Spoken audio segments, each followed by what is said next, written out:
हमारे देश में बहुत सारे लोगों का मानना है कि डॉक्टर बाबा साहेब अम्बेडकर सिर्फ दलित नेता थे और उन्होंने जो भी कार्य किए थे वो सिर्फ दलितों के लिए ही किए थे और दूसरे वर्गों के लिए उन्होंने कुछ भी नहीं करा।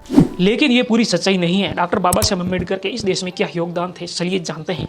फर्स्ट है हिंदू कोड बिल, जिसे डॉक्टर अम्बेडकर के नेतृत्व में हिंदू समाज के व्यक्तिगत कानूनों में सुधार के लिए लाया गया था और डॉक्टर अम्बेडकर इसके जरिए भारतीय समाज में सुधार लाना चाहते थे। लेकिन बड़ी बात यह है कि हिंदू कोड बिल संसद में पास न होने के कारण बाबा साहब ने एमपी पद से ही रिजाइन कर दिया था। सेकंड, बाबा साहब का भारतीय रिजर्व बैंक की स्थापना में भी महत्वपूर्ण योगदान था। अम्बेडकर की अपनी प्रसिद्ध पुस्तक the problem of the rupee, its origin and it's solution में भारत की मुद्रा नीति और आर्थिक व्यवस्थाओं का गहन विश्लेषण किया गया है। इन्होंने सुझाव दिया कि भारत को एक ऐसे केंद्रीय बैंक की आवश्यकता है। बाबा साहब ने महिलाओं के अधिकार और समानताओं के लिए भी महत्वपूर्ण कार्य किए थे। उनका मानना था कि किसी भी समाज की प्रगति का अनुमान वहाँ की महिलाओं की स्थिति से किया जा सकता है। उन्होंने महिलाओं के समान वेतन के अधिकार के लिए कई संघर्ष किए। उन्होंने महिलाओं की मैटरनिटी लीव के लिए भी कई प्रयास किए थे। बाबा साहब ने बाल विवाह, देवदासी प्रथा और जातिगत भेदभाव के खिलाफ कई कड़े कानून बनाने में अपनी अहम भूमिका निभाई थी। बाबा साहब ने मजदूरों के काम के घंटों में 12 घंटों से कम करके 8 घंटे करने में अपनी अहम भूमिका निभाई थी। और बाबा साहब ने इसी प्रकार मजदूरों के लिए और महिलाओं के लिए और अन्य वर्गों को समानता का अधिकार दिलाने के लिए कई प्रयास किए और वो प्रयास